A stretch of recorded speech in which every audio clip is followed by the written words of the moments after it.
Trauma and Triggers contains explicit content. Please check the show notes for details.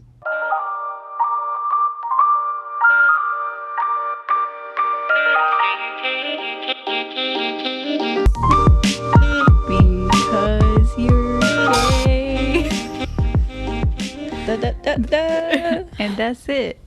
Welcome to Trauma and Triggers, the only podcast that's bravely talking about gay things this Pride Month. I'm Don't Sabrina. lie to them. And I'm Audrey.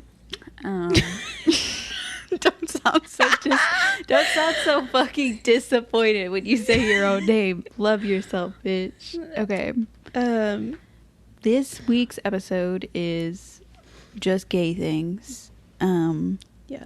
And we're just talking about some gay things. Yeah, we could not pick a singular topic to talk about for a significant amount of time. So we just picked a bunch and then put them all together. Yeah. And I hope you guys like that style.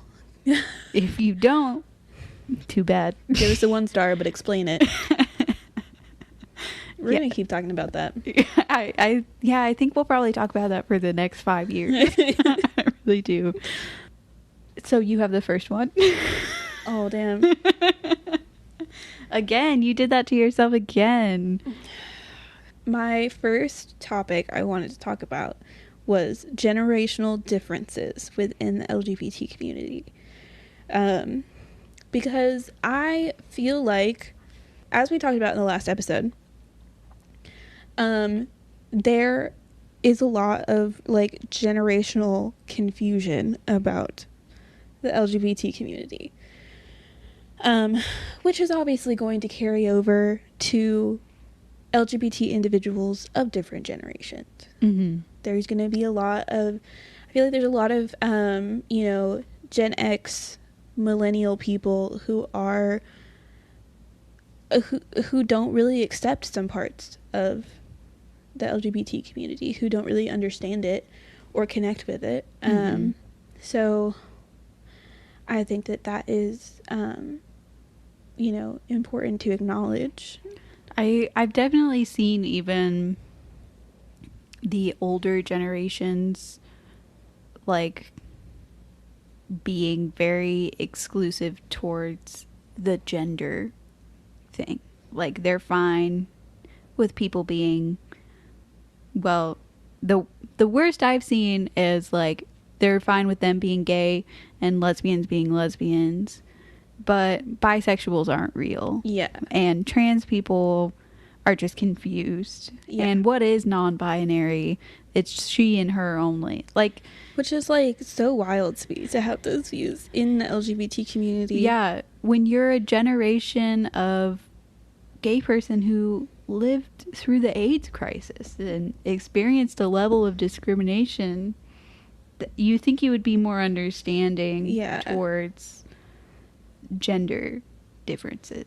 Yeah. I also feel like I have noticed a little bit of like, older generations of LGBT people who are very against out and proud people. Mm-hmm. I feel like there's a lot of them who think that like gay men who are very flamboyant and like celebrate pride or are, being LGBT is a big part of your identity. I feel like they don't like that.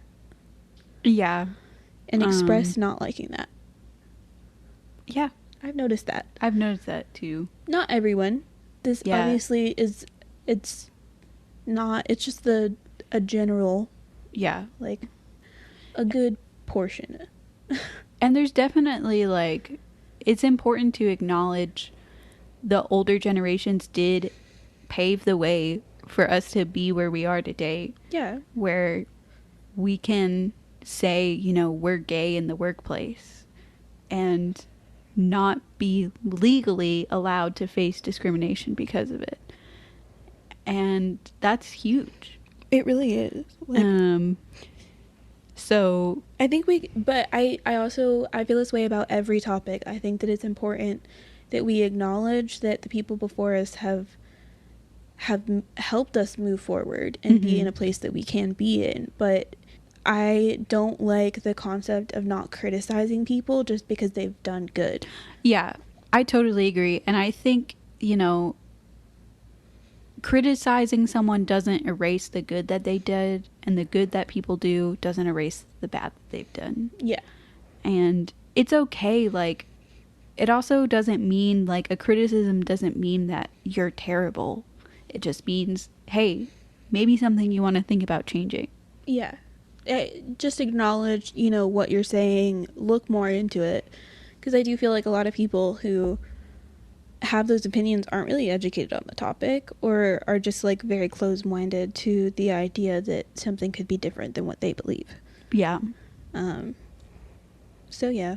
It'll be interesting to see as we get older The biases we have. Yeah, the biases we have and what we have a trouble like letting go of and adapting to new things. I mean, we already know that we have, a bias towards people who identify as inanimate objects. We love them. We think they're hilarious, but we don't think they're real. Yeah, that's true. I mean, and that's already like a Gen Z, Gen Alpha. It's definitely, I feel like it's there. more Gen Alpha than Gen Z. Like, yeah. Very young Gen Z. Yeah. With anything with generational differences, it's like, I always have a certain amount of empathy for, like, there's a level of empathy and understanding I try to give older generation people, because they've lived a very different life than we've lived. Absolutely. And there's a level of, like, that's important to acknowledge, but when you cross the line into being hateful, like when you go from, I just don't understand this thing, it's not really for me to understand, I'm 75, I got my own thing going, into being like aggressively hateful, that's when I have a problem. Or even dismissing members of the community. Agreed. I think that's the line for me. Agreed. I'm not one of those people who's like, you don't think I'm valid. Like, I don't care. I don't. I know I'm valid. If you don't get it and you can acknowledge that you don't get it and you just don't have the energy to do that, and you're old, okay. Fine. That's fine. By me. We don't really even have to talk about it, Yeah. I mean, how often are you interacting with the boomer generation outside of, like, your grandparent? Exactly. It's MBD, whatever.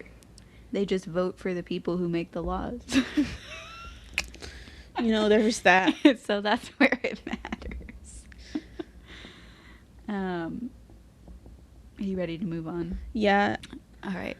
The next one is, I'm coming out. I want the world to know. The gay song. You don't know that? I don't know that song at all. Well, it's called Coming Out. I don't know who it's by, but it's, a gay anthem. Okay, we're coming out. So an interesting thing about coming out that I don't think people sort of like realize the correlation here. You've watched Bridgerton. Yeah. Like the first episode of the season when the girls are coming out into society. Yeah. Like that's where the historic correlation is. They're presenting themselves as available to society and trying to show society who they are. Huh. That's what coming out is. Interesting. And a lot of early American gay culture emulated like this older culture and made it sort of like draggy. They had drag pageants pretty early on, and like coming out into society was a very like everybody was doing it if they were a certain level of society. So that's like the early historic thread of coming out. Now I feel like people kind of frown on the idea of coming out a little bit, where it's like, contributing to a heteronormative society, and why should you have to declare what your sexuality is? Yeah. And I understand that point. I do feel like my perspective is kind of like, with a lot of things, it's up to the individual. Yeah, I mean, like, if you really don't want to, if you want to just pop by with a girlfriend one day. Yeah. I kind of did that. Yeah. I mean, like, cool. Go for it. I don't really think it, I think that a big thing, I understand where people are coming from, where it's like, you shouldn't have to come out, but we are still living in a heteronormative society. That's not true. going to change right now. And for a lot of people, it is a conversation that does have to be had with their family. Yeah. And I don't think that that's wrong. Yeah. And it doesn't always have to be like a negative thing. It could be, you don't have a dysfunctional, toxic family, and you just feel like you've realized something about yourself and you want to share it with your family. Yeah. And, statistically, there's going to be someone in your circle who most likely doesn't like the idea that you're gay. It's much smaller now. Like, I think it's only like 30% of people who are openly anti-gay, like just specifically lesbian and gay. But there's probably going to be someone in your life who has something to say. Yeah. About you being gay. Even if it's just stereotypical, it's not necessarily intended to be hateful, but just like not educated on the topic. Yeah. But yeah, I mean, I just do what you want to do. So when you brought a lady by, okay, so what was that dynamic hold like? on, because my parents did know that I was into women before I just brought somebody. Okay. But it wasn't really like, you hear about like people with coming out stories, and it's like this thing that they do. Mm-hmm. Like you sit somebody down and you're like, hey, here's this information about me. I was openly bisexual in 7th grade, and I told my mom that I liked girls in like 2nd grade. I think it was just a very like small, is like, can you have crushes on girls? Mm-hmm. Like, it was just, a simple thing. And she was like, oh, okay, so this is something. And I don't even remember that conversation. She just told me that was something that happened. And I think that it never felt stigmatized in my house. So I was just very open about, like, being interested in whoever. Gotcha. And I didn't really care about that. Yeah. So there wasn't this, like, big thing where we had to, like, sit down and talk about it. And then, when I got a girlfriend, I didn't have to, like, sit there and be like, hey, so this is a girl. Yeah. I was just, like, I was just talking about liking somebody at school, and I was like, yeah, she's cool. Mm-hmm. That was it. There was no introduction of, like, I might like a girl. It was just like, I have a crush on someone. Yeah, because it started, like, your mom was aware of it pretty young. And I don't know for sure that I was ever really like, I'm bisexual until like 7th or 8th grade. Yeah. Yeah, I think, that kind of plays into the element of coming out, is like, you only need to come out if I shouldn't say only, but most likely you only feel the need to come out if you felt the need to hide. Yeah. Before that. Like, yeah. If you felt like, oh, I'm a girl and I like girls and my mom isn't going to be okay with this, so I can't tell her. Then, right. And then later on, like, so I think that's why some people are anti-coming out. It really just comes down, everybody's got their own thing. It doesn't necessarily have to be a bad thing or a good thing. It just is a thing. It's just something that happens that you might have to do. I do love, like, the coming out videos where, like, obviously, like, there's one parent who knew and there's one parent who's shocked. I think that's so funny. I don't think that either of my parents were surprised. Neither of them really, like, it wasn't even, it's because it wasn't a conversation. it wasn't like, oh, when did you realize? There was no like questions. It was just like something that just happened. And everyone was like, all right, cool, moving on. Even with my grandma, like, I didn't really do a whole thing. Yeah. I just was dating a girl. Yeah. At work. I love that for you. Like, that's just how it was. That's great. Yeah, I just, coming out is interesting. I think for me, it's like nothing that I ever experienced, because any gayness that I felt growing up, I wasn't really open with. And then I never dated a girl. And now it's like, well, what's the point? Yeah. I mean, like, truthfully, looking back on it, it was very bold of me to be openly bisexual in middle school in a conservative county. Yeah. That was crazy. But I had no reservations about doing it. Yeah. Didn't think twice. I was just like, yeah.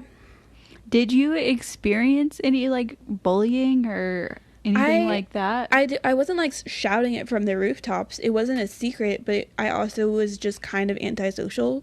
Gotcha. So it was like my friends that knew, and there were a few other, like, once I got to middle school, there were like a few other people who were openly like LGBT. Mm-hmm. So it didn't really feel like that big of a deal, especially since I'm very straight passing. Like, nobody would really think twice. So I didn't really hear a whole lot of things. Like, nobody had any opinions about it. And a lot of the people that I was friends with were, like, I wasn't friends with anybody that was anti-LGBT. Makes sense. Or anti-gay people. I should clarify that a little bit more. Yeah. Well, I love that for you. I love that it was like a non-thing for you. Yeah. I think that's maybe like the best experience a person for could sure. have. I got very lucky with that, and I am, you know, I'm sure some people had opinions about my sexual orientation, especially that early on. Like, I know there were plenty of people in my school who were against it.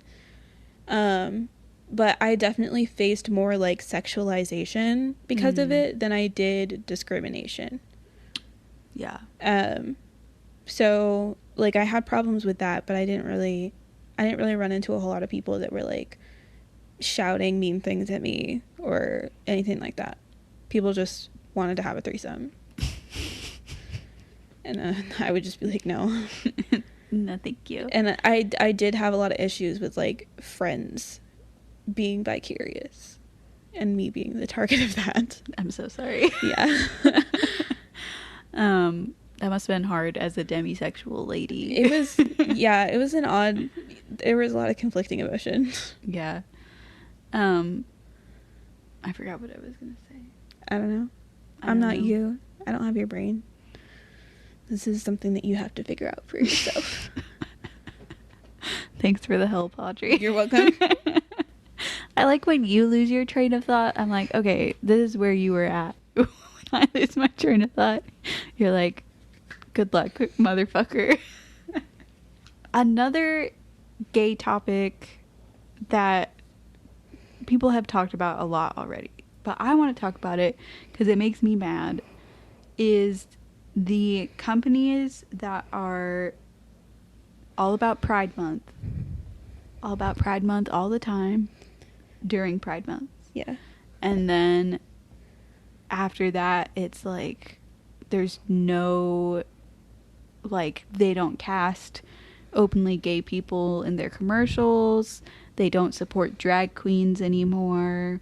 They don't, XYZ. And to me, that bothers me. Yeah. And it's so transparent.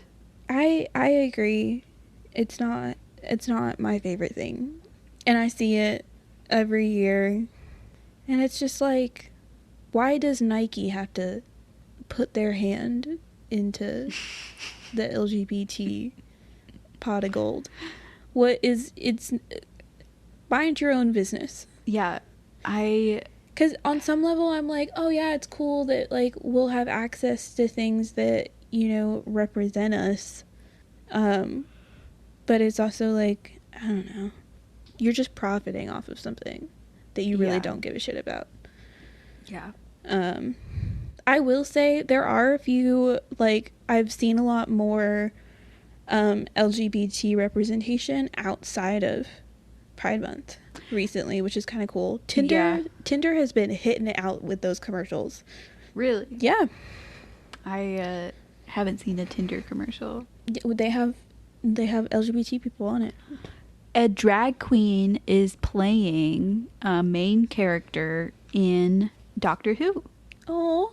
And her name is Jinx Monsoon. I love her so much. She is a wonderful drag queen. She's so hilarious. She was also actually on Broadway recently. She played in Chicago. But yeah, like never in a million years would I have thought that would have happened. I'm not like a super fan of Doctor Who, but my dad was a fan of Doctor Who, and like we watched it off and on growing up. I never would have thought I would have seen a drag queen, a non-binary drag queen, playing a role.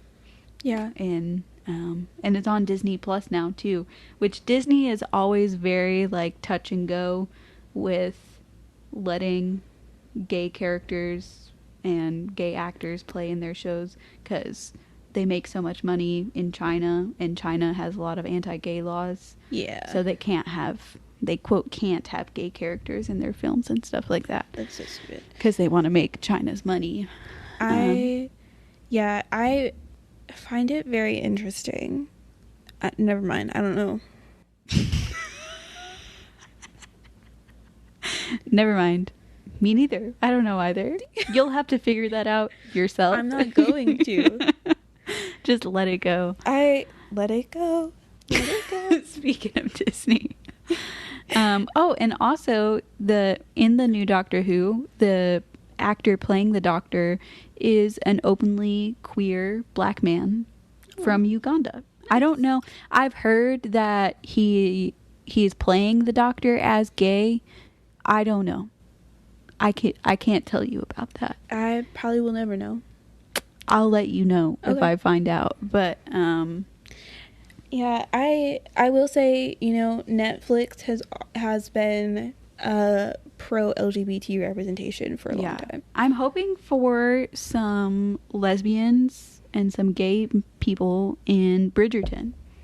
Yeah, dude, fingers crossed. There's two people on there that I'm like, they're giving gay, but they're also based off of books, and none of the characters are gay in the books. Yeah, so but none of the characters are black in the books either. Well, so we have room to. We can do this, but I do feel like it is harder to change, like, gender structure within that time. You're right. Than it is. That's tragic. Yeah. But Benedict, the second oldest brother, the artist, he's giving gay, right? He's giving gay energy. He had like a threesome in the first season, didn't he? I don't know. I didn't really pay attention to the first season. I thought it was boring. We should start a podcast just about Bridgerton. I started to make my boyfriend watch it. And he's got invested. I made Jack watch it just at the end, and he was like, "Where's the next episode?" And I'm like, "We gotta wait." We had to wait. Yeah, I'm not too happy about the waiting either. But I do feel like it's highly unlikely there's going to be any LGBT representation in that show. Yeah. Because Eloise and Cressida are giving lesbians. That's what I was feeling. I was feeling that. Hard. Everybody's feeling that. I was feeling like Francesca, the sister who just appeared out of nowhere, is giving neurodiverse. Oh, absolutely. I felt seen and heard. Also, Francesca isn't new. They just changed the actress. Yeah. So Francesca's been a character. They just changed the actress. Yeah, and she was only in like season 1 for like 2 seconds, Yeah. right? Okay. She's the one that's always playing piano in the background. I live. That's Francesca. But no, Francesca and her new love interest are giving on the spectrum, and I love that so much. I love that so much for them. I love how they fell in love when they were like, I was just looking for some silence.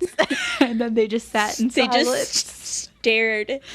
And then every once in a while they'd look over, make eye contact, look away. Mwah, mwah, mwah. This is the representation we need. Yes. I hope they find out a way in 1800s language to make it clear that these people have autism. Also, I did want to mention, because we talked about demisexuality and asexuality a few episodes ago, and I was watching this show. Of course, it's like it's a young adult based in a high school type show. Yeah. But there's very open conversation about a main character who is asexual. Amazing. And it kind of like walks through his relationship with somebody who is not asexual, which I thought was very interesting, and I haven't seen that before. Do you remember what show it was? Yeah, it's called Heartbreak High. Oh yeah, I've heard of that. Yeah. I didn't know there was an openly asexual character. That's awesome. A good majority of them are gay or Amazing. LGBT in some kind of way. So yeah, I guess like just in the past couple years, just in the span of my lifetime that I can remember watching shows, like we've gone from absolutely no gay characters to some gay side characters to now like openly gay main characters, openly gay actors playing characters and stuff like that. So like it is good to see we have made progress, but I would like to see more of it. I remember when Love, Simon came out. Yeah. And that was like a big thing. Like that was the first time there was really like a very popular movie that had a main character who was gay. Mm-hmm. And that was I feel like a big step for them. Yeah. I remember when I think it was Inside Out has a lesbian couple in the background and people lost their minds. That's so funny. And people lost their goddamn minds. Yeah. And also Orange is the New Black. Oh yeah. Orange is the New Black had an openly trans woman in it, right? Yeah. And a lot of LGBTQ. A lot of lesbians happening here. Lots of them. So yeah, I mean, we've made a lot of strides. But it just feels gross sometimes when people, and I even see this for like in marketing with like ADHD stuff and mental health stuff. Yeah. It just feels like you're just pretending to care. And I don't know, sometimes I don't know if that's just me being dismissive and me being callous and stuff like that. But that's just how it feels sometimes. And I think sometimes it is true. Yeah, I think that there's a lot of companies out there that will switch to whatever fits the time. Yeah, whatever sells. And the truth of the matter is we just don't like capitalism. Mm-hmm. And this is a part of capitalism. Yeah. And they're just banking on LGBT people, which I think is shitty. So so that's fun. Also, moving on to a not so fun topic, we're talking about exclusionary practices in the LGBT community. And exclusionary being people are being left out. Yeah. Which we have spoken about before. I think we've spoken about it in every episode. Probably. This Pride Month. It happens a lot. And I feel like there's not a lot of conversations I've had that are around how many people are just unwilling to accept people into the LGBT community. It's so crazy. Yeah. And I'm like I've experienced some of that myself, more as an adult than as a kid, which is shocking.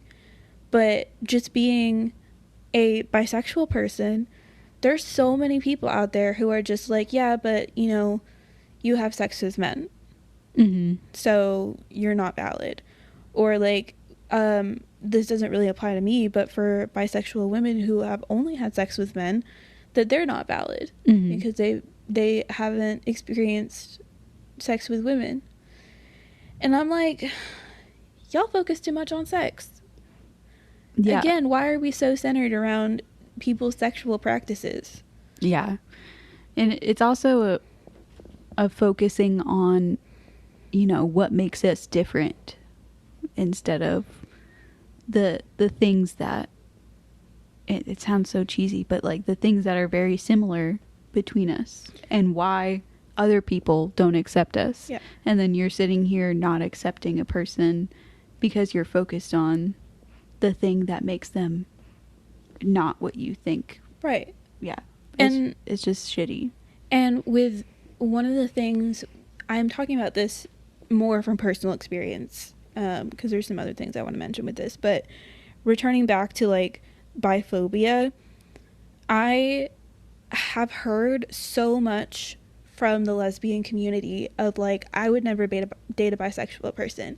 Like, not even because of the whole like, you might not really be a lesbian, or like, you might not lesbian, you might not really be like into women, you're just like experimenting. Not even that, but some lesbian women just genuinely think it's disgusting to want to be with men or to have sex with men. So if you have had sex with men before, they don't, persona non grata. That's so crazy. It's a similar attitude of men who don't want to have sex with women who've had sex with other men. Yeah. It really is. And I'm like, what is going on here? Yeah. Like, what is this behavior? And I just think it's so shitty. Like, the idea that you're gross if you've like had sex with a certain person is just such a terrible thing. So awful. But also, we had talked about in demisexuality and asexuality, there's some people in the LGBT community that don't think that they belong. Which again, I disagree with. And I also feel like almost every section of the LGBT community, there's somebody within the LGBT community that just has a problem. Yeah. With, you know, members of their own letter and then also like any other. Do you know what I'm saying? Like, yeah. I've heard lesbians say that a woman is not a lesbian if she's had sex with a man before. Yeah. Like the whole gold star lesbian. Yeah, the gold star lesbian. That shit is so crazy. Yeah. Why do we have so many stereotypes and like hatred within our own communities? Why are we fighting amongst ourselves? You're making it so much harder for everyone else. And it's supposed to be a community for people to feel accepted and, you know, to feel like they belong when they haven't felt that way. Yeah. And I think it's so shitty to put stipulations on that. It's like, you know, people get possessive of their community in some ways. So they don't want to let someone in who doesn't belong. But it's just like, what are we talking about? For real. What are we talking about right now? It's something that I'm glad that we're talking about, but it does make me feel sad that we're talking about it in some ways. It's something that I've experienced a lot because there's so many reasons to exclude me from the LGBT community because I'm married to a man. I've never had sex with a woman before. I'm demisexual, which people even argue is a real thing. And I've felt attraction to women before, but never like went to the next level. You know what I'm saying? So it's hard for me to sit here and be like, I'm part of the community when most people in the community have acted like I'm not part of the community. Yeah. And I've even seen some of this kind of ignorance, like, from friends. Yeah. Like, I have had a moment where I had to, like, have a conversation with a friend for being, like, very, anti-bi people because of their own experiences with bisexual people. Mm-hmm. And, like, bisexual people are just gonna cheat on you and, like, that kind of thing. And, like, no one wants to say that specifically, but I do feel like that is also a vibe that people just believe. Yeah. And don't always say out loud. Yeah. And, like, just because I like more than one gender does not make me more likely to cheat on you. Get better taste. Yeah. Also, if someone cheats on you, it's like not a personal attack on you. It's not your fault if someone. Do you know what I'm saying? Like, just like, why are you? I don't know. Why are you blaming a collective group for the actions of a few? Yeah, it's upsetting, and we talked about a little bit before, just like the bisexual men being so excluded in a lot of ways. Gay men, a lot of gay men don't want to date bisexual men. A lot of straight women don't want to date bisexual men. The bisexual men thing is so crazy to me because I'm not surprised by the straight women thing, and I'm not surprised by the gay men thing because that's stuff that we face just in general life. Whatever. But there are bisexual women out there that are grossed out by bisexual men, which is so hypocritical, so ridiculous. Shut up. I cannot even imagine being like that. Like, what do you mean? What do you mean? That's so crazy. It's so upsetting. It's so hypocritical. It's so like, yeah, it's just bad. It's just upsetting. So this next topic also sucks. It's about In case you were wondering, we like to talk about the sad stuff. It's called trauma and triggers, mama. You walked into this knowing what was going to happen. Yeah. So I've been learning more about this recently because I kind of just on a whim looked into the J.K. Rowling thing. I'd heard of TERFs before, and I was like aware of TERFs.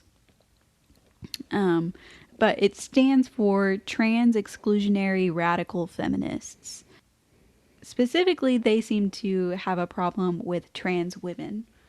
Not necessarily trans men, but trans women. And they are also claimed to be feminists.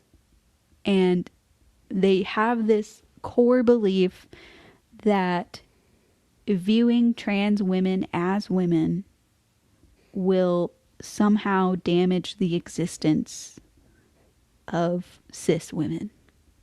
And the logic isn't logicking for me.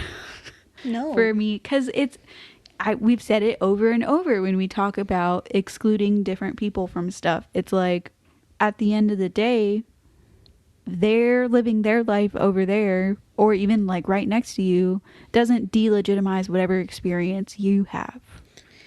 And like, I do really truly feel that if you are that easily insecure, you need to focus on other things. Yeah. Like, there's no reason why somebody living their life should have that much of an effect on your identity. Yeah, I don't know. Because a lot of people who are TERFs will claim that they fully support trans people. Like, they should be allowed the medical care that they need. They should be allowed the rights, political rights that they need. They should be allowed protections in the workplace, all that jazz. But not all of them, but most of them say that they believe that. But the issue that they have is saying that trans women are women. And I'm like, it's like, what? They are women. Yeah. And I don't necessarily think there's something wrong with saying that. Me, as a cis woman, has lived a different life than a trans woman has. Yeah. That's factually true. Yeah, that's always going to be factually true. Also, me as a bisexual woman has lived a different life than a straight woman. Me as a Gen Zer has lived a different life as a, Gen X woman. Like, we've all lived different fucking lives. Yeah. Who cares? But it's just offensive. It's just offensive. And the whole J.K. Rowling thing started because she quote tweeted some post about someone saying something about menstruating people instead of women, because not all people who menstruate are women. And that's where it all started. And then she released a whole novel on her website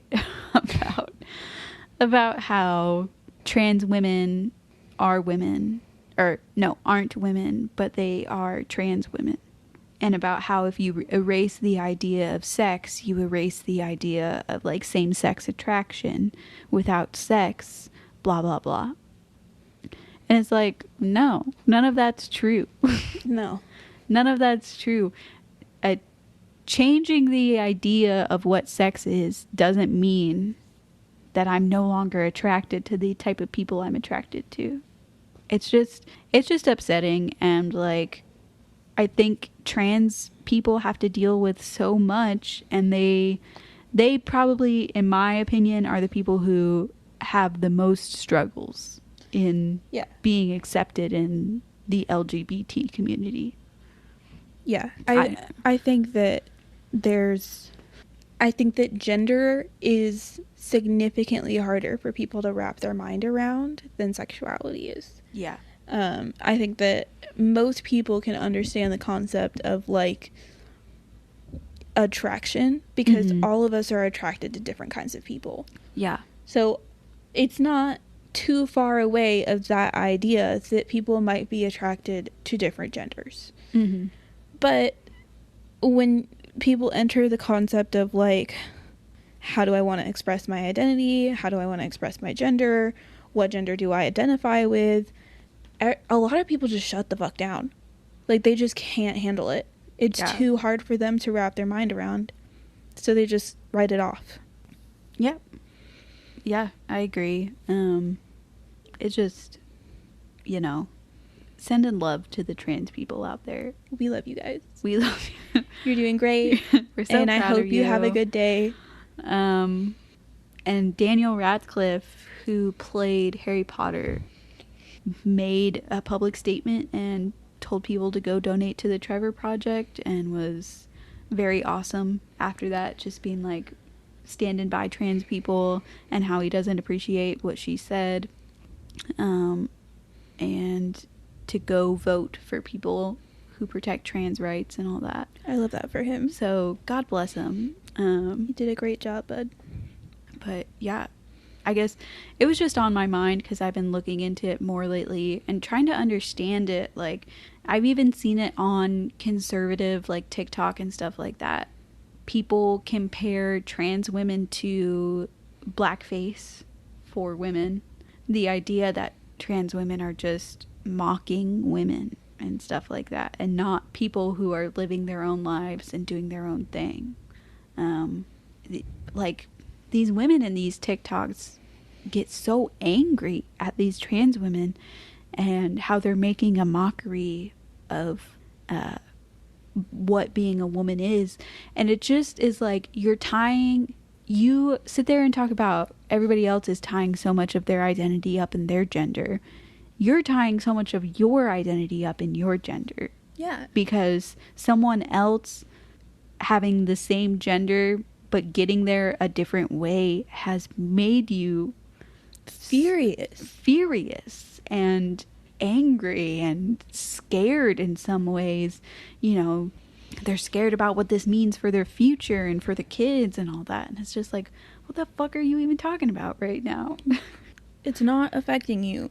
Move on. Yeah. It's also, I know not all trans people go through surgery and stuff like that. It's just hard to believe that someone would go through a surgery, go through all the legal paperwork you have to go through the potential of like just levels of hate and discrimination that I can't even comprehend. Yeah. It's not just to make fun of women. Yeah. And like comparing it to blackface is really just like, this is an instance where like somebody's actively spreading hate. Yeah. In making fun and being racist. Yeah. And like, even if we're ignoring all of the cultural differences, the differences of everything that's happening here, that is a one-time occurrence. Because there are times that, you know, men are intentionally making fun of women and mocking women. Yeah. No one is actively doing that every day, all the time, 24/7, changing their pronouns, talking to their families, coming out to their families, coming out to their friends. This is not like, that's not a mockery. Yeah. I totally agree. What do you mean? I mean, let's say that there's a few people who did it. They're clearly the exception to the majority.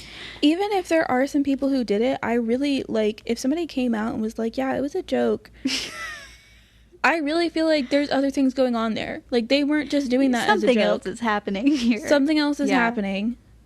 But just the idea that every single trans woman is doing what they're doing to just piss cis women off and to make fun of cis women is just like, what the fuck are we talking about right now? I can't even. The whole thing got me worked up. And then so many people, you know, the whole Harry Potter universe really appeals to people who feel like weirdos and outsiders.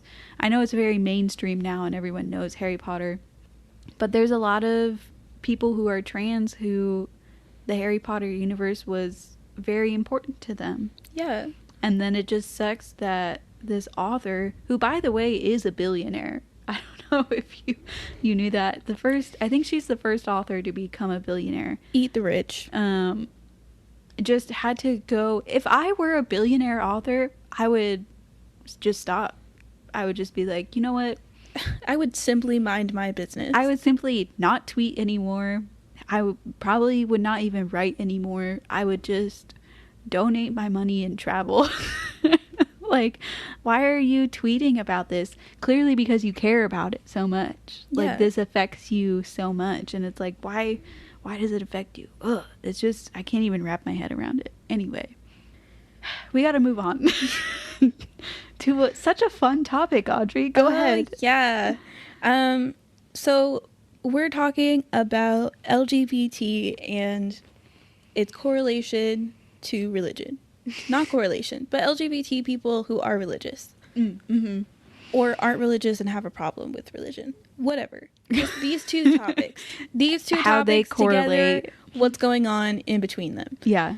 Now, I am going to enlist Sabrina's help against her will.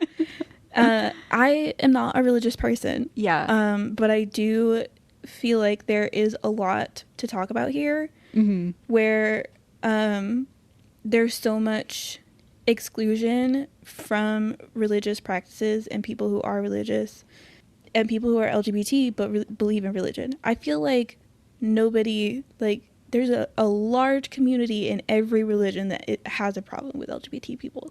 Absolutely. I'll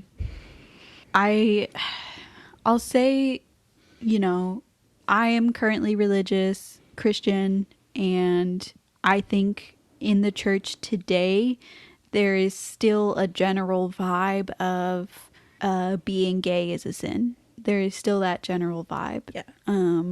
Which is hard to admit. Like, that's not something that I want to say, but it's true.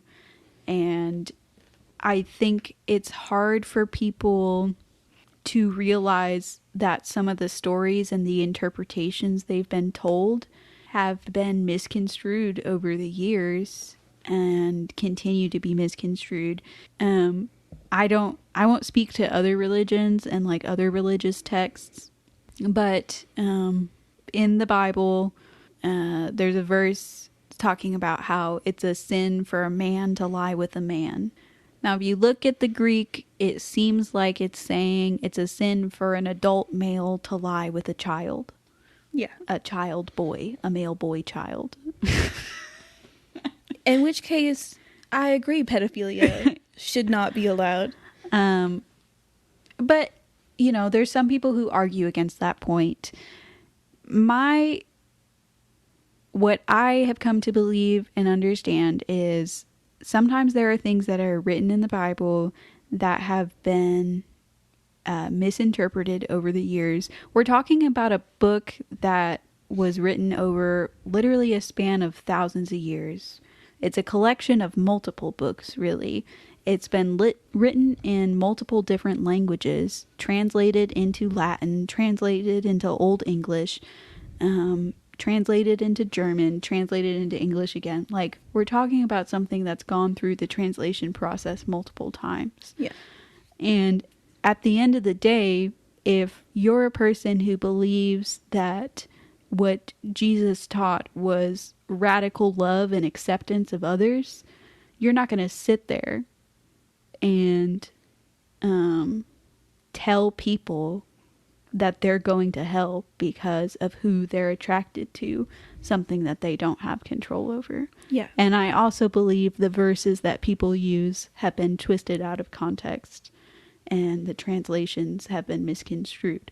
But that's where I stand on it, and it's something that's hard to work through for me because my religion is important to me, but my identity is also important to me, and it's hard to separate the hurt that the church has caused from my religion, and it's really painful, and it just sucks for the people out there who've dealt with this for years. Yeah.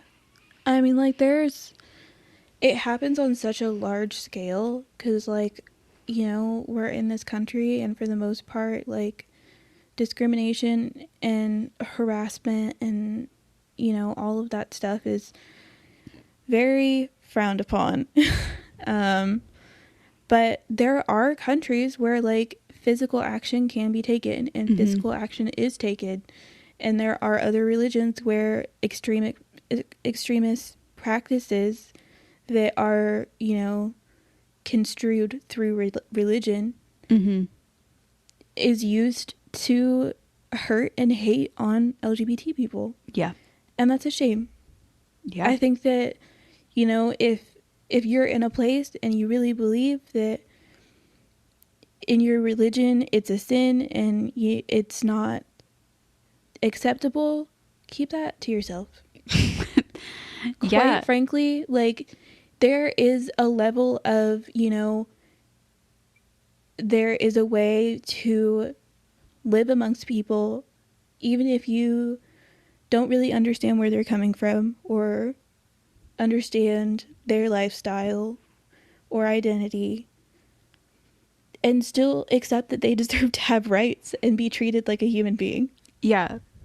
Absolutely. And I do feel like in most religions, some form of, like, acceptance or love for people is encouraged. right. So I do feel like a lot of people are using religious texts to be harmful to people. Yeah. Even outside of the LGBT community, like, a lot of people justified the slave trade in America by wildly misinterpreting a text. Yeah. In the Bible, and, you know, that's painful to deal with. Like, I know it's nothing that I did, but it's something that if I'm gonna walk around with the title of Christian, people will attach to me. I'm claiming to be a part of something that has influenced, that was supposed to be good. It was supposed to be a good thing for people, and bad people have used it to harm other people. Yeah. And that just really sucks. Yeah, it's a lot of weight to have. Yeah. And I think it's definitely, something that a lot of LGBT people who are religious struggle with on a daily basis. And I don't think that it's talked about a lot. I think that there's so much stigma within both of those communities that there's no conversation. Yeah. Especially in religions other than Christianity, because I do feel like America has gotten to a point where like we are still highly, the percentage of Christianity as a religion compared to others is still very high. Mm-hmm. But America is such a big melting pot, and there's so much, like, there's a lot more acceptance of differences, that I feel like the Christian community is probably one of the more accepting communities, which is surprising. If that's the case. Religious communities, I should clarify. Yeah, I don't know for sure. I mean, I do have some experience for it, but I feel like it can come off very bad for me to sit here and say that. To say as a Christian that we're the most accepting. I don't think, like, I think just, like, in my experience as a non-religious person and an LGBT person, I have had, there's been a lot of growth. Mm-hmm. Of, like, we can acknowledge differences, or there's a lot of people who can be open, yeah, and be out and still be religious, and that's not true for a lot of people of other religions. Yeah, I think that's more what I mean when I'm saying, like, acceptance. Like, I don't want to say that in a way that it's like, they're like we're super accepting people, because that's not necessarily true. I just think that, like, there's more people are hiding their identities because of their religion in other religious practices. Yeah. I'm part of a church now that, they had an openly trans woman on staff for a long time. She ended up going somewhere else, not because of anything dramatic or crazy. She just moved. And a lot of their youth programs have openly gay people in it. And there's no, like, you need to pray the gay away or anything like that. And I really appreciate that, because that's not something that I had growing up. And the person who preaches regularly there has spoken about how we need to educate ourselves and be loving towards people who have different gender identities and trans people and stuff like that, because they're the people who have faced the most discrimination from the church. So I'm very grateful for that, but that statement he made was not well received. A lot of 1-star reviews were left about it being an ultra lib church and stuff like that. And you saw those reviews and you said, "Mama, this is for me." Sure did. And I love that. I really feel like there should be, even if you have to label yourself as a gay church or a gay whatever, I feel like there should be those spaces that are honestly, like, I think it's good for there to be, a mixture and a conversation amongst LGBT people and non-LGBT people who are religious, but I also feel like people who are LGBT should be able to have a designated space that's safe for them within that community. Because, where you can go and practice your religion and not feel like you have to hide that part of your identity. Or the reverse, sometimes I've felt like I've had to hide my religion around people who I felt like I shared part of my identity with. You know what I'm saying? Yeah. Like, it's obviously not as bad, but definitely me being Christian has ostracized me from other people in this community. Yeah. Even though they don't know, like, they knew I was gay, but, like, they don't know, you know what I'm saying? Like, yeah. they just assumed that because I was Christian that I was gonna be whatever towards them. And I do blame them for that. Yeah, that's on you, mama.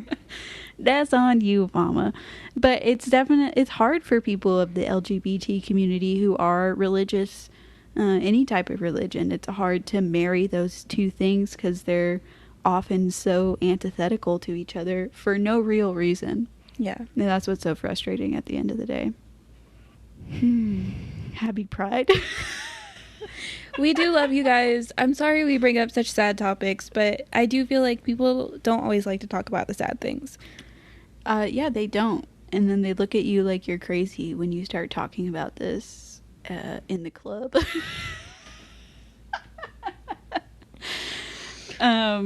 One last final sad topic. Also, last topic. Recent American anti-gay legislation.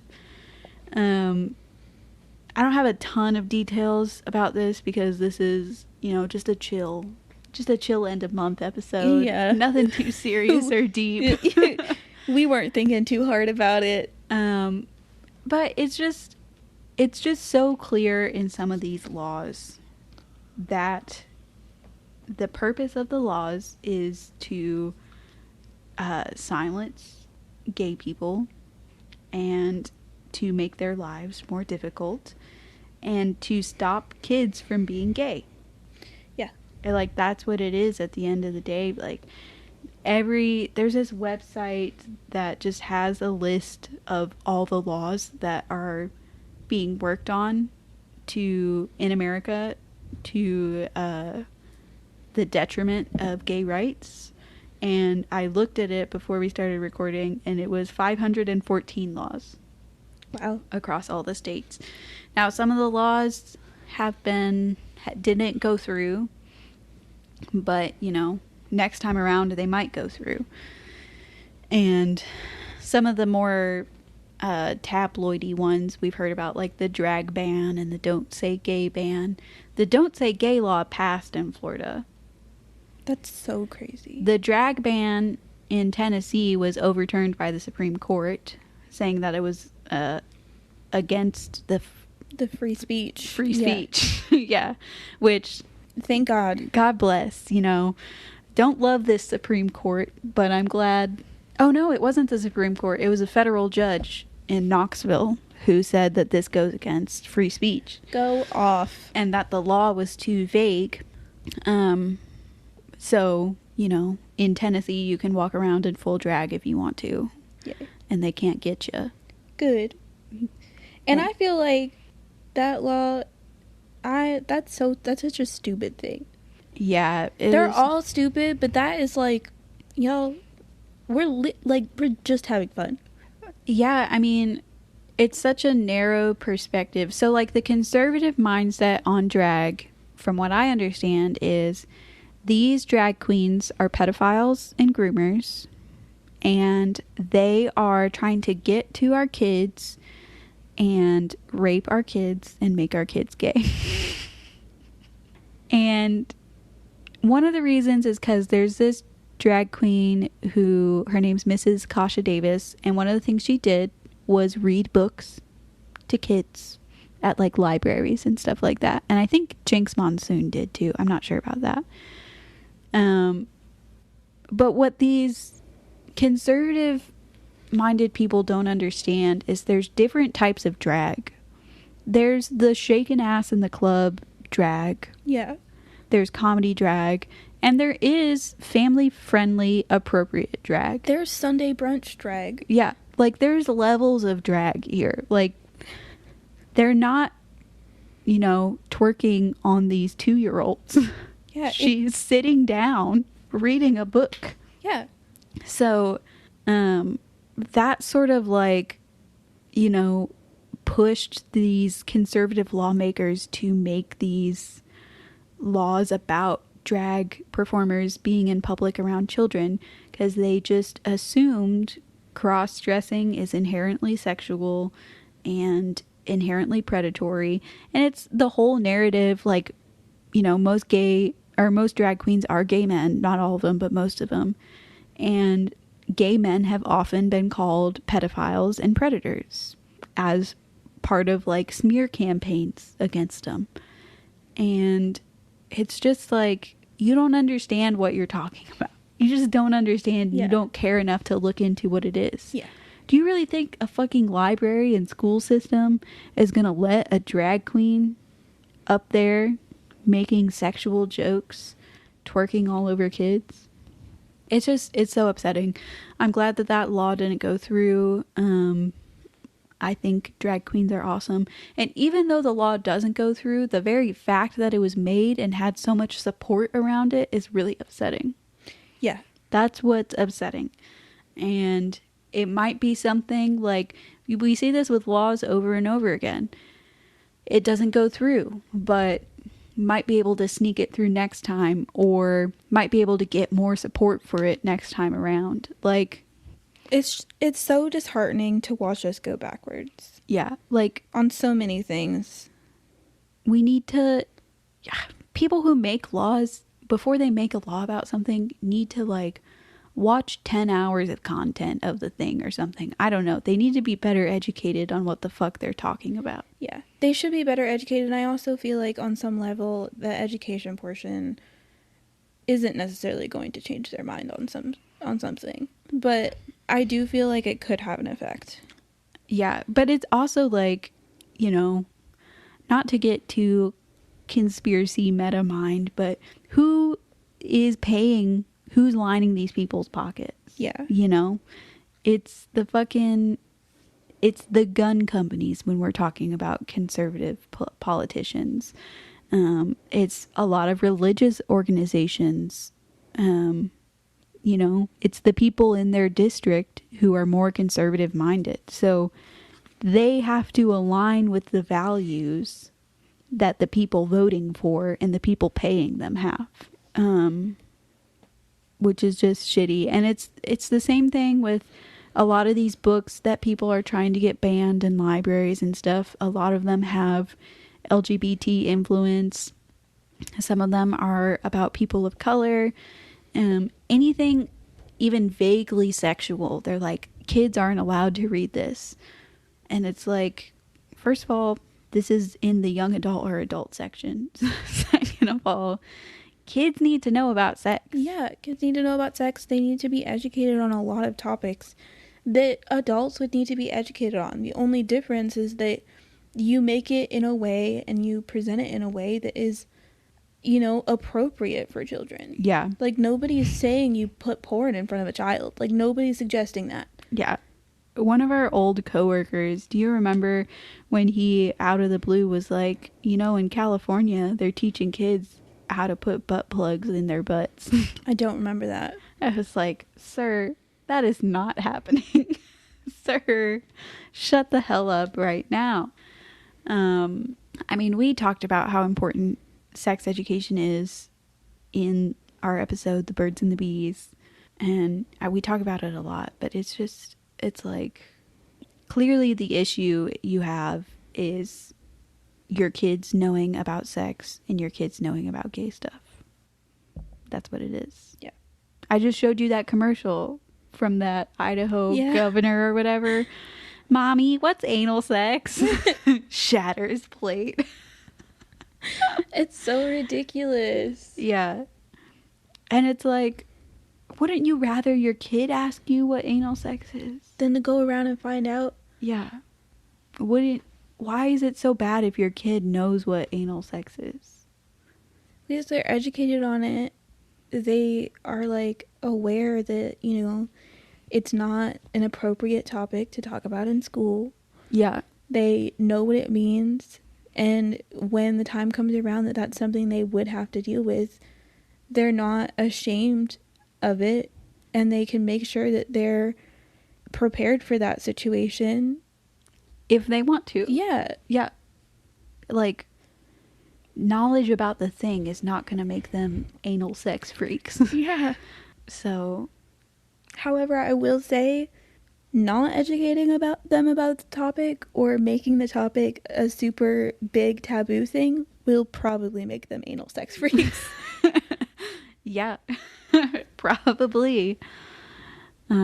People fucking love taboo sex. Yeah, it's one of the biggest, like, I don't want to say causes, but factors in having a kink is the idea that it's taboo. Yeah. And you're not supposed to be doing it. I'm so tired. Yeah, so I think tired. this is all we have for you guys. This is it. I don't know what the answer is to any of these problems. Yeah. That's up to you to decide. Happy Pride. We're doing our best out here. If you guys, want to tell us anything, give us some answers. Our socials are at Trauma and Triggers on Instagram, Threads, TikTok. You can also email us at traumaandtriggers at gmail.com. The email always gets us. It really does. And we are at Trauma and Triggers Pod on Reddit. Yeah. We would love to hear from you. I'm very excited to see the reaction of our Pride Month series. We did enjoy making it despite how unhappy we sound right now. We sure did. Well, thanks so much for listening. Goodbye. Do I just hit the button again? Yeah.